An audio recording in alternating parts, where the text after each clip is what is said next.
आजदेखि सुरु हुने संघीय संसदको पहिलो अधिवेशनको तयारी पूरा। प्रतिनिधि सभाको बैठक आज बस्दै 12 दलका नेताले सम्बोधन गर्ने। सत्ता गठबन्धनमा मिल्यो भागबण्डा, सरकारलाई विश्वासको मत दिन सत्ता गठबन्धनको आह्वान। सिकेर रञ्जिता बीच 12 बुँदे सहमति। रेशमको रिहाई पहलदेखि नागरिकता विधेयकमा दबावसम्म विश्वासको मत दिन भनी हामीलाई औपचारिक प्रस्ताव आएको छैन। महन्त ठाकुर असंवैधानिक र अनैतिक ढंगबाट बनेको परमादेशी गठबन्धन ढाल्नु एमालेको सफलता भएको ओलीको तर्क। प्रचण्डलाई कांग्रेसले मत देला कि नदेला भन्ने कुरा अझै पनि छलफलमा। नयाँ समाजवादी ध्रुवीकरणको प्रयत्न गर्न बाबुराम भट्टराईको आग्रह। प्रचण्ड नेतृत्वको सरकार 4 महिना पनि नटिक्ने चौधरीको टिप्पणी। सहकारीका समस्या समाधान गर्न पूर्व गृह मन्त्री खाँडको आग्रह। अनुशासनमा रहेर संसदीय प्रक्रियामा सहभागी हुन रवि लामिछानेको सांसदलाई निर्देशन। राजधानी प्रमाणीकरण प्रक्रियामा देखिएको सुस्तता समाधान। शंकरापुरमा स्थानीय माथि पिस्तोल ताक्ने इन्सपेक्टर माथि छानबिन सुरु। सिराहा प्रकरण शिक्षकको विश्वासमा पर्दा छोरी गुमाउनु परेको अभिभावकको गुनासो। निर्मला कुर्मीको हत्या अनुसन्धानमा सहयोग गर्न भन्दै आन्दोलन रोक्न गृह मन्त्रीको आग्रह। सप्तरीमा हुन्डी कारोबारी 2 जना पक्राउ, 52 लाख रुपियाँ बरामद। कक्षामा सधैँ प्रथम भएको भन्दै साथीको अपहरण, 4 जना बालक पक्राउ। मेन पावर कम्पनीमा विभागको छापा। अवैध रूपमा राखिएका 997 थान पासपोर्ट नियन्त्रणमा। सञ्चालक भने फरार रहेको खुलासा। मलेसियामा 19 नेपाली कामदार अल्पत्र। नेपाल T20 लिगमा फिक्सिङ भएको प्रारम्भिक निष्कर्ष। भारतको कानपुरमा हृदयघातबाट एकै दिन 14 जनाको मृत्यु। 1 हप्तामा 18 जनाले ज्यान गुमाए। दर्शकबिन नमस्कार, तपाईँ हेर्दै हुनुहुन्छ नेपाल पोस्ट। म गोविन्द चपागाई। आज मिति विक्रमसम्म 2079 साल पुस 25 गते सोमबार, इस्वीसम्म 2023 जनवरी 9 तारिक। यसै गरी आज माघ कृष्ण द्वितीय तिथि पनि परेको छ। सदा चाहिँ देश तथा विदेशमा घटेका घटना, राजनीतिक खबर, विभिन्न नेताहरूको भनाई, स्वास्थ्य सम्बन्धी जानकारी लगायत आज दिनभरि कहाँ के हुँदैछ त सम्पूर्ण जानकारीहरू लिएर शुभ बिहानी सँगै यहाँ सामु उपस्थित भएका छौँ। दर्शकबिन सकेसम्म देशैभरिका राजनीतिक अवस्थालाई समेट्ने कोसिस गर्नेछौँ। समाचार समय अवधिसम्म हामी सँगै रहनुहोला। आउनुहोस् समाचार सुरु गरौँ। आजदेखि सुरु हुने संघीय संसदको पहिलो अधिवेशनको तयारीको प्रसङ्गबाट। पुस 25 गते आज सोमबार दिउँसो 1 बजेका लागि आह्वान गरिएको संघीय संसदको पहिलो अधिवेशनको तयारी पूरा भएको छ। प्रतिनिधि सभाको निर्वाचन सम्पन्न भएपछि संघीय संसदको अधिवेशन आजदेखि प्रारम्भ हुँदैछ। नयाँ बानेश्वर स्थित संघीय संसद भवनमा अपराह्न 1 बजेदेखि प्रतिनिधि सभा र राष्ट्रिय सभाका बैठक अलग अलग सञ्चालन हुनेछन्। गत मक्सिर 4 गते सम्पन्न प्रतिनिधि सभा र प्रदेश सभा सदस्य निर्वाचनपछि प्रतिनिधि सभाको पहिलो अधिवेशन र राष्ट्रिय सभाको नियमित 13औं अधिवेशन सुरु हुनेछ। दुवै सदनका बेग्ला बेग्लै बैठकमा साझा कार्यसूचीका रूपमा संघीय संसदको अधिवेशन आह्वान सम्बन्धी राष्ट्रपतिको कार्यालयबाट प्राप्त पत्र पढेर सुनाइनेछ। यस्तै प्रधानमन्त्रीको नियुक्ति र मन्त्री परिषद गठन सम्बन्धी राष्ट्रपति कार्यालयको पत्र समेत वाचन गरेर सुनाइनेछ। प्रतिनिधि सभा र राष्ट्रिय सभामा प्रतिनिधित्व गर्ने राजनीतिक दलका नेताहरूले सम्बोधन गर्ने कार्यसूची रहेको संघीय संसद सचिवालयका सहप्रवक्ता दशरथ धमलाले जानकारी दिएका छन्। प्रतिनिधि सभाको आजको बैठकमा सभामा प्रतिनिधित्व गर्ने 12 राजनीतिक दलका नेताले शुभकामना मन्तव्य दिनेछन्। बैठकको प्रारम्भमा प्रतिनिधि सभाका ज्येष्ठ सदस्य पशुपति शमशेर जबराले सदस्यहरूलाई स्वागत गर्नेछन्। गत मक्सिर 4 गते सम्पन्न प्रतिनिधि सभा र प्रदेश सभा सदस्य निर्वाचनपछि प्रतिनिधि सभामा 12 राजनीतिक दल र 5 स्वतन्त्र सांसदका प्रतिनिधित्व रहेको छ। प्रतिनिधि सभामा नेपाली कांग्रेस 89, नेकपा एमाले 78, नेकपा माओवादी केन्द्र 32, राष्ट्रिय स्वतन्त्र पार्टी 20, राष्ट्रिय प्रजातन्त्र पार्टी 14, जनता समाजवादी पार्टी नेपाल 12, नेकपा एकीकृत समाजवादी 10, जनमत पार्टी 6, लोकतान्त्रिक समाजवादी पार्टीका 4, नागरिक उन्मुक्ति पार्टीका 3, राष्ट्रिय जनमोर्चा र नेपाल मजदुर किसान पार्टीका 1 तथा स्वतन्त्र 5 सांसद रहेका छन्। प्रतिनिधि सभा बैठक हाल कायम प्रतिनिधि सभा नियमावली 2075 अनुसार सञ्चालन हुनेछ। बैठकले नियमावली 2075 लाई अनुमोदन समेत गर्नेछ। आजको बैठकबाट ज्येष्ठ सदस्यको अनुपस्थिति उपस्थितिमा बैठकको अध्यक्षता गर्नका लागि नियमावली अनुसार 7 जनालाई चयन गरिनेछ। सांसद सदस्य संख्याका आधारमा कांग्रेस र एमालेबाट 2-2 र बाँकी अन्य दलबाट प्रतिनिधित्व हुनेछ। आजको बैठकमा ज्येष्ठ सदस्य जबराले यही पुस 26 गते प्रधानमन्त्री पुष्पकमल दाहाल प्रचण्डले विश्वासको मत लिने प्रस्ताव बारे जानकारी गराउनेछन्। माओवादी केन्द्रका अध्यक्ष दाहाल यही पुस 10 गते 169 सांसदको समर्थनमा प्रधानमन्त्रीमा नियुक्ति भएका थिए। सत्तारूढ गठबन्धन दलहरूबीच प्रदेश सरकार गठनको बाँडफाँड टुङ्गिएको छ। दलहरूबीच हिजो आइतबार साँझ बालुवाटारमा भएको छलफलमा बाँकी रहेका 6 वटा प्रदेशको पनि बाँडफाँड टुङ्गिएको छ, जसमा गण्डकी र लुम्बिनीमा एमाले सरकार बनाउने, बागमती र सुदूरपश्चिममा एमाले र माओवादीले आलो पालो गर्ने, मध्य प्रदेशमा जसपा र जनमतले आलो पालो सरकार बनाउने र कर्णालीमा माओवादीले सरकार बनाउने सहमति भएको रापरपाका अध्यक्ष राजेन्द्र लिङदेनले जानकारी दिएका छन्। हिजै प्रदेश 1 मा भने नेकपा एमालेका हिक्मत कार्की मुख्यमन्त्रीमा नियुक्ति भइसकेका छन्। सत्तारूढ राजनीतिक दलले प्रधानमन्त्री पुष्पकमल दाहाल नेतृत्वको सरकारलाई विश्वासको मत दिन प्रतिनिधि सभाका सबै राजनीतिक दलहरूलाई आह्वान गरेका छन्। हिजो आइतबार साँझ प्रधानमन्त्री निवास बालुवाटारमा भएको गठबन्धनको बैठकमा सबै राजनीतिक दललाई विश्वासको मत दिन आह्वान गर्ने निर्णय भएको दाहालका सचिवालयका सदस्य सूर्य किरण शर्माले जानकारी दिएका छन्। गठबन्धन प्रतिनिधि सभा राजनीतिक दल तथा स्वतन्त्र सांसदहरूलाई विश्वास मतका लागि आह्वान गर्ने निर्णय भएको छ। संविधानको धारा 76 को 2 अनुसार प्रधानमन्त्रीमा नियुक्त भएका दाहालले मंगलबार प्रतिनिधि सभामा विश्वासको मतका लागि प्रस्ताव पेश गर्दैछन्। बैठकमा प्रधानमन्त्री पुष्पकमल दाहाल प्रचण्ड, नेकपा एमालेका अध्यक्ष केपी शर्मा ओली, राष्ट्रिय स्वतन्त्र पार्टीका रवि लामिछाने, जसपाका उपेन्द्र यादव, रापरपाका राजेन्द्र लिङदेन तथा जनमत पार्टीका सीके राउतको सहभागिता रहेको थियो। जनमत पार्टी र नागरिक उन्मुक्ति पार्टी बीच कार्यगत एकताको घोषणा भएको छ। दुई पार्टी बीच 12 बुँदे सहमतिमा जनमत पार्टीका अध्यक्ष डाक्टर सीके राउत र नागरिक उन्मुक्ति पार्टीका अध्यक्ष रञ्जिता श्रेष्ठले हस्ताक्षर गरेका छन्। दुई पार्टी बीच टीकापुर घटनामा दोषी ठहर भई सजाय भोगिरहेका रेशम चौधरीको रिहाईको पहल दुवै पक्षबाट सम्झौता भएकै दिनबाट सुरु गर्ने, यसअघि नेपाल सरकारले ल्याएको मुलुकी फौजदारी कार्यविधि संहिता पहिलो संशोधन अध्यादेश 2079 लाई संसदबाट पारित गराई प्रभावकारी कार्यान्वयन गराउन सरकारलाई दबाब दिने सहमति भएको छ। सर्वोच्च अदालतले समेत सार्वजनिक गर्न आदेश दिएको उच्च स्तरीय लाल आयोगको प्रतिवेदन सार्वजनिक गर्न पहल गर्ने, विभिन्न आन्दोलनमा सहभागिता भएका नागरिक उन्मुक्ति पार्टी, जनमत पार्टीका आस्थाका बन्दीहरूलाई लगाइएको झुटा मुद्दाहरू फिर्ता लिन कानुनी प्रक्रिया मार्फत सरकारलाई दबाब दिने, नागरिकताको समस्या समाधान गर्न दबाब दिने पनि सहमति भएको छ। यस्तै संघदेखि प्रदेशसम्मको सरकार गठन हुँदा सहमति भएका बुँदा कार्यान्वयनका लागि एक भएर जाने पनि उल्लेख गरेका छन्। लोकतान्त्रिक समाजवादी पार्टी लोसपाका अध्यक्ष महन्त ठाकुरले सरकारले विश्वासको मत लिन आफूहरूलाई कुनै औपचारिक प्रस्ताव नगरेको बताएका छन्। हिजो आइतबार बसेको कार्यकारिणी समितिको बैठकपछि बोल्दै अध्यक्ष ठाकुरले भने अहिलेसम्म प्रधानमन्त्री प्रचण्ड र ओलीबाट कुनै प्रस्ताव आएको छैन। प्रमुख प्रतिपक्षी दलले पनि कुनै निर्णय गर्न सकेको छैन। अहिले 7 दलीय गठबन्धनमा हामी छैनौं, आधिकारिक रूपमा केही आएको छैन, त्यसैले अहिले हामी पुरानै गठबन्धनमा रहेका छौं। कांग्रेसको निर्णयपछि मात्रै हामी निर्णय गर्नेछौं। सरकारको न्यूनतम साझा कार्यक्रममा आफ्नो दलका केही माग समेटिएको उनको भनाइरहेको छ। पहिलाको सरकारले पनि आश्वासन दिए पनि कुनै सहमति कार्यान्वयन नगरेको अध्यक्ष ठाकुरले बताएका छन्।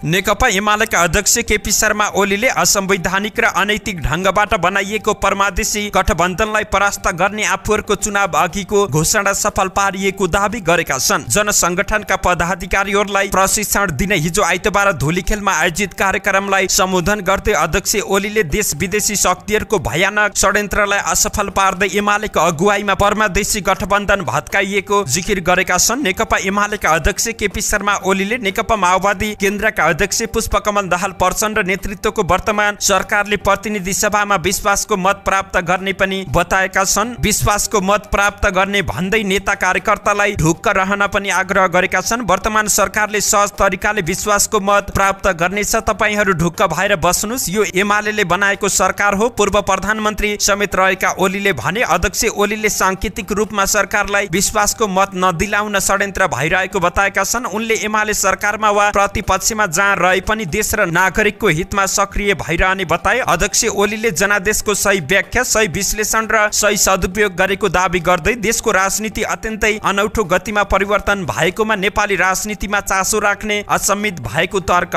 दिएका छन्। संसदको सबैभन्दा ठूलो दल नेपाली कांग्रेस भित्र प्रधानमन्त्री पुष्पकमल दाहाल प्रचण्ड नेतृत्वको सरकारलाई विश्वासको मत दिने कि नदिने भन्ने बारे अनौपचारिक छलफल भइरहेको छ। सभापति शेरबहादुर देउवाले पार्टीका नेताहरूसँग अहिलेको सरकारलाई विश्वासको मत दिँदा हुने फाइदा र असरबारे विभिन्न कोणमा छलफल गरिरहेका छन्। विश्वासको मत दिने वा नदिने बारे पार्टीमा औपचारिक बैठकमा भने अहिलेसम्म छलफल भएको छैन। नेकपा माओवादी केन्द्रका उपमहासचिव जनार्दन शर्माले केही दिन अघि सभापति देउवा र वरिष्ठ नेता रामचन्द्र पौडेललाई भेटेर विश्वासको मत मागेपछि सभापति देउवाले आफू निकटहरूसँग त्यसबारे छलफल गरेका थिए। वरिष्ठ नेता पौडेल राष्ट्रिय सहमतिको सरकारको पक्षमा उभिएका छन्। उनले राजनीति अस्थिर हुँदै गएकाले स्थिरताका लागि राष्ट्रिय सहमतिको सरकार बनाउनु पर्ने तर्क गरिरहेका छन्। शनिबार सिंहदरबारमा कांग्रेस संसदीय दलको बैठक बसेको थियो। उक्त बैठकमा अहिलेको सरकारलाई विश्वासको मत दिने वा नदिने विषयबारे छलफल गर्ने एजेन्डा थिएन। बैठकले मुख्य सचेतक रमेश लेखकले पढेर सुनाएका एजेन्डा पारित गर्यो। ती एजेन्डामा विश्वासको मतबारे केही पनि उल्लेख रहेको छैन। सभापति एवं संसदीय दलका नेता देउवाले बैठकमा निकै छिटो सम्बोधन गरे। उनले भने हामी सशक्त भूमिकामा उभिने छौं। संसदीय दलले गरेको निर्णयमा कांग्रेस प्रतिपक्षमा बस्ने हो कि होइन भन्ने बारे प्रश्न उल्लेख रहेको छैन। उनले भने हामी सशक्त भूमिकामा उभिने छौं। संसदीय दलले गरेको निर्णयमा कांग्रेस प्रतिपक्षमा बस्ने हो कि होइन भन्ने बारे अझै पनि स्पष्ट उल्लेख भएको छैन। नेपाल समाजवादी पार्टीको राजनीतिक समितिको बैठक बसेको छ। काठमाडौँ स्थित केन्द्रीय कार्यालय सुविधानगरमा बाबुराम भट्टराई नेतृत्वको नेपाल समाजवादी पार्टीको बैठक बसेको हो। हिजो आइतबार सुरु भएको बैठकमा अध्यक्ष भट्टराईले राजनीतिक प्रतिवेदन प्रस्तुत गरेका छन्, जसमा उनले देशमा नयाँ समाजवादी ध्रुवीकरणको प्रयत्न गर्नुपर्ने उल्लेख गरेका छन्। त्यसका निम्ति विभिन्न पार्टी समूह र व्यक्तिहरूसँग योजनाबद्ध ढंगले सहकारी एकता र ध्रुवीकरणको पहल गर्नुपर्दछ भट्टराईले प्रतिवेदनमा उल्लेख गरेका छन्। पछिल्लो समय नेकपा माओवादी केन्द्र र नेपाल समाजवादी पार्टी बीच एकता गर्न छलफल भइरहेको छ। साथै भट्टराईले प्रतिवेदनमा अनावश्यक तडक भडक, गुटबन्दी, सत्ता र शक्तिप्रतिको अतिमोह जस्ता रोगबाट पार्टी आन्दोलन र जनसमुदायलाई जोगाउनु पर्ने पनि उल्लेख गरेका छन्। नेपाली कांग्रेसका नेता तथा सप्तरी क्षेत्र नम्बर 4 का सांसद तेजुलाल चौधरीले कांग्रेसले प्रधानमन्त्री पुष्पकमल दाहाल प्रचण्डलाई विश्वासको मतमा असफल पार्ने बताएका छन्। प्रचण्डलाई विश्वासको मत दिनु अनैतिक हुने भन्दै चौधरीले अब कांग्रेसले त्यसलाई असफल पार्ने चेतावनी दिएका छन्। अब कांग्रेसले प्रचण्डलाई नरिजाउने दावी गर्दै सभापति शेरबहादुर देउवाले विश्वासको मत दिने बताए। संस्थागत रूपमा आफूहरूको असहमति हुने बताएका छन्। चौधरीले प्रचण्ड नेतृत्वको सरकार 4 महिनासम्म पनि नचल्ने बताए। उनले भने प्रचण्ड नेतृत्वको सरकार बढीमा 4 महिना चल्छ। लगतै ठूलो दलको हैसियतमा कांग्रेसले सरकारको नेतृत्व गर्नेछ। सो सरकारलाई माधव नेपाल, उपेन्द्र यादव, राजेन्द्र लिङदेन र रवि लामिछानेको पनि समर्थन हुनेछ। अब पार्टीलाई बलियो बनाउने बेला आएको भन्दै उनले कम्युनिस्टको साथमा हिँडेर पार्टी बलियो नहुने बताए। अब जनताको एजेन्डा सदन र सडकमा हन्काएर पार्टी र देशलाई समृद्ध बनाउन आफूहरू लाग्ने पनि बताएका छन्। राष्ट्रिय स्वतन्त्र पार्टीका अध्यक्ष तथा संसदीय दलका नेता रवि लामिछानेले पार्टीबाट प्रतिनिधित्व गर्ने सांसदलाई अनुशासनमा रहेर संसदीय प्रक्रियामा सहभागी हुन निर्देशन दिएका छन्। प्रतिनिधि सभाको बैठक मंगलबारको लागि बोलाइएको छ। पहिलो पटक 20 सीट सहित संसदमा चौथो शक्तिको रूपमा उदाएको स्वतन्त्र पार्टी अरूभन्दा फरक हुने भन्दै संसदीय दलका नेता लामिछानेले इमानदारीका साथ संसदीय प्रक्रियामा सहभागी हुन सांसदहरूलाई सुझाव दिएका छन्। उनले सांसदहरूलाई सरकारको न्यूनतम साझा कार्यक्रम राजसभाको घोषणा पत्रमा समेटिएका विषयवस्तुको बारेमा समेत जानकारी गराएका छन्। राजसभाबाट मन्त्री बन्न विज्ञहरूलाई प्राथमिकता दिने घोषणा गरेका थिए। प्रधानमन्त्रीले संसदबाट विश्वासको मत लिएपछि नयाँ सरकारले पूर्णता पाउने जानकारी लामिछानेले सांसदहरूलाई गराएका छन्। राहदानी विभागले केही दिन यता विद्युतीय राहदानी लिने क्रममा प्रमाणीकरण प्रक्रियामा आएको सुस्तता हाललाई समाधान भइसकेको जानकारी दिएको छ। विभागले हिजो आइतबार विज्ञप्ति जारी गर्दै पुस 17 देखि आएको सुस्तता हाललाई समाधान भएको जानकारी दिएको छ। उक्त सुस्ततालाई सहज बनाउन नेपालको राहदानी छाप्ने र प्राविधिक पक्ष समेत हेर्ने जिम्मा पाएको फ्रेन्च कम्पनी आइडिमियाको प्राविधिक टोली गत शुक्रबार सिङ्गापुर र भारतको बेंगलोरबाट आएको थियो। साथै राहदानी जारी गर्ने सम्पूर्ण प्रणालीलाई वार्षिक रूपमा सर्भिसिङ गर्न सोमबार फ्रान्सबाट आइडिमियाको प्राविधिक टोली पनि आउने बताइएको छ। विभागकी प्रवक्ता दुर्पदा सापकोटाद्वारा जारी विज्ञप्ति अनुसार राहदानी लिनका लागि आवेदन दिएका आवेदकहरूले आफ्नो मोबाइलमा सन्देश प्राप्त भएपछि अथवा नेपाल ई पासपोर्ट एपमा राहदानी तयार छ भन्ने जानकारी प्राप्त भएपछि राहदानी लिन आउन पनि अनुरोध गरेकी छिन्। काठमाडौँको शंकरापुरमा स्थानीयमाथि पेस्तोल ताक्ने प्रहरी निरीक्षक इन्सपेक्टर माथि छानबिन सुरु भएको छ। प्रहरी वृत्त बौद्धमा कार्यरत इन्सपेक्टर विशाल बहादुर बुढाथोकी माथि छानबिन सुरु गरिएको जिल्ला प्रहरी परिसर काठमाडौँका एसपी दिनेशराज मैनालीले जानकारी दिएका छन्। गत बुधबार पुस 20 गते शंकरापुर नगरपालिका 3 लप्सीफेदी बोजेनीमा स्थानीयले विरोध प्रदर्शन गरेका थिए। नेपाल विद्युत प्राधिकरणले त्यहाँ सब स्टेशन निर्माण गर्न लागेको भन्दै स्थानीयले विरोध जनाएका थिए। त्यसक्रममा बौद्धबाट थप मद्दत को लागि इन्सपेक्टर बुढाथोकीको कमान्डमा टोली खटिएको थियो। त्यसक्रममा बुढाथोकीले गैर व्यवसायिक काम गरेको भन्दै उनलाई परिसर झिकाएको हो। उनले भिड नियन्त्रण गर्न स्थानीयमाथि पेस्तोल ताकेर हान्दिने धम्की समेत दिएका थिए। उक्त भिडियो सामाजिक सञ्जालमा भाइरल समेत बनेको छ। सिराहामा विद्यालयको लापरवाहीका कारण एक छात्राको मृत्यु भएको छ। औषधि खाने क्रममा पानी भनेर बोतलमा रहेको स्पिरिट पिउँदा सिराहाको मिर्चैया स्थित सगरमाथा हायर सेकेन्डरी स्कुलमा अध्ययनरत सिराहा नगरपालिका 11 पदमपुरका धर्मेन्द्र महराकी छोरी 16 वर्षीय सृजना कुमारी महराको उपचारको क्रममा मृत्यु भएको छ। महिनावारीका कारण पेट दुखेकी सृजनाले शुक्रबार स्कुलकै एक शिक्षिकाले दिएको औषधि खाने क्रममा पानीको सट्टा स्पिरिट पिउँदा उनी थप बिरामी भएकी थिइन्। विद्यालयका संस्थापक प्रिन्सिपल प्रदीप तिवारी आफैले विद्यार्थीको उपचार गराउनु भन्दा केही भएको छैन भन्दै घर पुर्याएकाले समयमा उपचार हुन नसक्दा उनको मृत्यु भएको अभिभावकले जानकारी दिएका छन्। प्रिन्सिपल तिवारीले सृजनालाई घरमा पुर्याएर थोरै स्पिरिट खाएकाले नशा लागेको छ, केही बेर सुताएपछि ठिक भइहाल्छ भनेर छाडेर गएको बुवा धर्मेन्द्र महराले जानकारी दिएका छन्। उनका अनुसार सरले थोरै स्पिरिट खाएको भनेपछि हामीले पनि विश्वास गर्यौं, तर बिस्तारै अवस्था खराब हुँदै गएपछि अस्पताल पुर्यायौं, तबसम्म ढिला भइसकेको रहेछ। शिक्षकको विश्वासमा पर्दा छोरीको ज्यान गुमाउनु पर्यो। ठिक समयमा सही सूचना नदिँदा आफूले छोरी गुमाउनु परेको महराको गुनासो रहेको छ। उनले विद्यालयको लापरवाहीले छोरीको ज्यान गएको भन्दै कानुन बमोजिम कारबाही हुनुपर्ने माग सहित उजुरी दिएका छन्। उपप्रधान तथा गृह मन्त्री रवि लामिछानेले बाँकेकी निर्मला कुर्मीको न्यायका लागि काठमाडौँको माइती घरमा चरणबद्ध आन्दोलनमा रहेका पक्षलाई धरना छोडेर अनुसन्धानमा सहयोग गर्न आग्रह गरेका छन्। सरकार कुर्मीको घटनाबारे संवेदनशील भएको भन्दै उनले नेपाल प्रहरीको केन्द्रीय अनुसन्धान ब्युरो सीआईबीले विशेष टोली परिचालन गरी छानबिन गरिरहेको जानकारी दिएका छन्। उनले सबै धरना र आन्दोलनका गतिविधि छोडेर प्रहरीको छानबिनमा सहयोग गर्न पनि आग्रह गरेका छन्। आफू मन्त्री भएपछि 2 पटक टेलिफोन गरी धरनामा रहेकी रुबी खानलाई घटनाबारे सरकार गम्भीर रहेको र दोषी पत्ता लगाउन आन्दोलन र धरना छोडेर प्रहरीलाई सहयोग गर्न आग्रह गरेको उनले जानकारी दिएका छन्। यसअघि गत सोमबार गृह मन्त्री लामिछानेले गृह सचिव विनोद प्रकाश सिंह, प्रहरी महानिरीक्षक धीरज प्रताप सिंह लगायत उच्च सुरक्षा अधिकारी सहितको छलफल गरेर प्रहरीको केन्द्रीय अनुसन्धान ब्युरो सीआईबीलाई सत्य तथ्य छानबिन गरी प्रतिवेदन पेश गर्न निर्देशन दिएको थियो।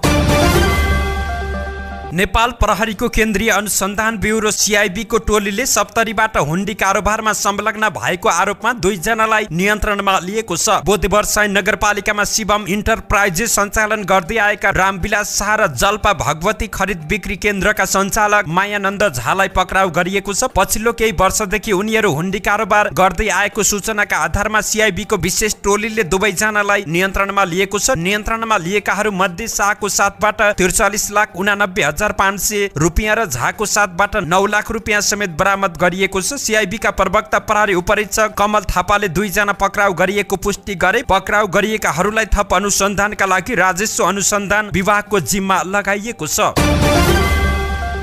पर्सामा अपहरण गरेको आरोपमा 4 जना बालक पक्राउ परेका छन्। जिल्ला प्रहरी कार्यालय पर्साले अपहरण तथा शरीर बन्धक बनाएको आरोपमा 4 जना बालकलाई पक्राउ गरेको छ। पक्राउ परेकाहरू नाबालक भएकाले उनीहरूको पहिचान खुलाइएको छैन। कार्यालयका डीएसपी दीपक गिरीका अनुसार घटना शनिबार बिहान 5:30 बजे भएको बताइएको छ। वीरगञ्ज महानगरपालिका 16 इनरवा बस्ने 16 वर्षीय बालक आफ्नो घरको आँगनको कलमा हातमुख धोइरहेका थिए। त्यसै बेला सँगै अध्ययन गर्ने 4 जना साथीहरूले मिलेर कम्मलले परिवारले उनलाई छोपेको डीएसपी गिरीले बताएका छन्। बालकलाई नियन्त्रणमा लिएर मुखमा कपडा कोचेर बोल्न कराउन समेत नदिई घरबाट 300 मिटर टाढासम्म लगेको पाइएको छ। सुनसान खाली चौरमा लगेर मुखमा थप गलबन्दी, पन्जा तथा रुमाल समेत कोचेको पाइएको छ। कालो केबलको तारले मुखको कपडा नखुस्कियोस् भनेर र हातखुट्टा समेत बाँधेर नियन्त्रणमा लिएको डीएसपी गिरीले बताएका छन्। परिवारले आफ्ना बालक हराएको भन्ने खबर पाएपछि प्रहरीको टोली हटिएको थियो। उक्त टोलीले अपहरणमा परेका बालकको उद्धार गरेको छ। यस्तै आरोपी 4 जना बालकलाई पनि नियन्त्रणमा लिएको छ। पीडित र पक्राउ परेका आरोपितहरू कक्षा 10 मा अध्ययनरत विद्यार्थी रहेका छन्। डीएसपी गिरीका अनुसार अपहरणमा परेका बालक सधैँ कक्षामा प्रथम हुने गर्थे, जसले गर्दा उनका प्रतिस्पर्धी विद्यार्थीहरूको रिस र डाहका कारण अपहरण गरेको पाइएको छ। ती बालकमाथि 6 दिन हिरासतमा राखेर अनुसन्धान गर्न अदालतबाट अनुमति समेत पाएको छ। उनीहरूलाई महिला तथा बालबालिका सेलमा राखेर अनुसन्धान गर्न लागिएको छ।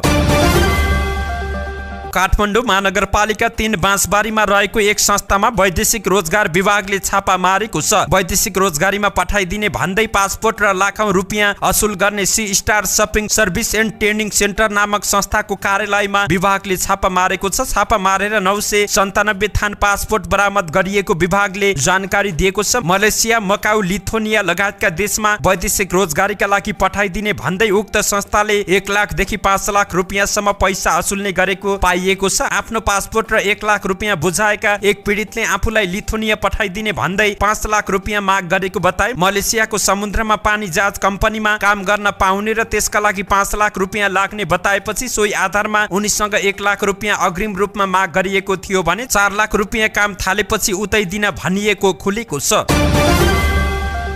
रोजगारीको सिलसिलामा मलेसिया पुगेका 19 जना नेपाली कामदार अल्पत्र परेका छन्। 8 दिनदेखि उनलाई केलाङ भन्ने सहरको एक भवनभित्र तेस्रो तलामा बन्धक बनाइएको छ। काठमाडौँ स्थित सानेपाको खोजी रिक्वायरमेन्ट मेन पावर कम्पनीबाट भदौ 23 गते मलेसिया स्थित हन्टिस चिकन सप्लायर्समा उनीहरू कामका लागि पुगेको बताइएको छ। जनवरी 1 तारिकका दिन कम्पनीको बोसले रौतहट घर भएका हिरालाल राउतलाई कुटपिट गरेपछि अन्य कामदारले विरोध जनाएसँगै उनीहरू कामबाट निकालिएका छन्। अन्धकार कोठा भित्र 8 दिन बिताएका युवाहरूले उद्धारका लागि सामाजिक सञ्जाल मार्फत हारगुहार गरेका छन्। बारम्बार कम्पनीका बोसबाट कामदारलाई कुटपिट र यातना दिने क्रम नरोकिएपछि विरोध गर्दा आफूहरूलाई कम्पनीले निकालेको गोर्खाको शहीद लखन गाउँपालिका 6 का ठाकुर रेग्मीले बताएका छन्। 1 तारिकका दिन 25-25 किलोको 2वटा बोरा एकैपटक 2 हातले उचाल्न नसकेको भन्दै एकजना साथी हिरालाल राउतमाथि कुटपिट भएछ। सामान्य विषयमा कुटपिट गरेको साथीले भनेपछि हामीले ठुलो बोसलाई कुटपिटका बारेमा बतायौं। उनले भने हामीसँगै ठुलो बोसले सानो बोसलाई किन कुटपिट गरेको भनेर पनि सोधे। केही बेरपछि चाइनिज एजेन्ट आए। हाम्रो भिसा लागेको पासपोर्ट कागज पत्र सबै खोसेर गाडीमा राखी कम्पनी भन्दा 15 किलोमिटर परको एउटा घरमा ल्याएर राखेको बताइएको छ। सुरुमा कम्पनीमा काम गर्ने 28 जनालाई केलाङको पुर्याएर राखिएको थियो। 3 दिनपछि भने 28 मध्ये 9 जनालाई कम्पनीमा फर्काइएको छ। काठमाडौँको कीर्तिपुरमा जारी नेपाल टी20 लिगमा फिक्सिङ भएको केन्द्रीय अनुसन्धान ब्युरो CIB को अनुसन्धानबाट देखिएको छ। सुरुवातदेखि नै विवादित बनेको लिगमा बेटिङ र फिक्सिङको आशंका गरिएको थियो। उक्त आशंकापछि CIB ले DSP को नेतृत्वमा अनुसन्धान गरिरहेको छ। यसो त उपप्रधान तथा गृह मन्त्री रवि लामिछानेले पनि लिगमा भएको अवैध बेटिङ र फिक्सिङको आशंकामा माथि अनुसन्धान गर्न निर्देशन दिएका छन्। CIB को प्रारम्भिक अनुसन्धानबाट पनि खेलाडीहरू फिक्सिङमा लागेको देखिएको उच्च स्रोतले जानकारी दिएको छ। भारतको उत्तर प्रदेशमा रहेको कानपुरमा 24 घण्टाको अवधिमा हृदयघातबाट 14 जनाको मृत्यु भएको छ। अत्याधिक चिसो बढेसँगै हृदयघातबाट मृत्यु हुनेको संख्या दिन प्रतिदिन बढिरहेको छ। पछिल्लो 3-4 दिनमा हृदयघात र मस्तिष्क घातबाट 98 जनाको मृत्यु भएको प्रतिष्ठानले जानकारी दिएको छ। LPS हृदय रोग प्रतिष्ठानका अनुसार शनिबार अत्याधिक चिसोका कारण 14 जनाको मृत्यु भएको छ, जसमध्ये प्रतिष्ठानमा उपचारका क्रममा 6 जनाको मृत्यु भएको हो भने 8 जनाको मृत्यु भइसकेको अवस्थामा अस्पतालमा पुर्याइएको थियो। चिसोमा 81 ब्लड प्रेसर बढ्ने र नसामा रगत जम्मा भएर हृदयघात र ब्रेन अट्याक हुन सक्ने भएकाले शीतलहरमा बिरामीलाई चिसोबाट बचाउन चिकित्सकले आग्रह गरेका छन्। धन्यवाद। यस्तै ताजा समाचारको लागि नेपाल पोस्ट हेर्दै गर्नुहोला।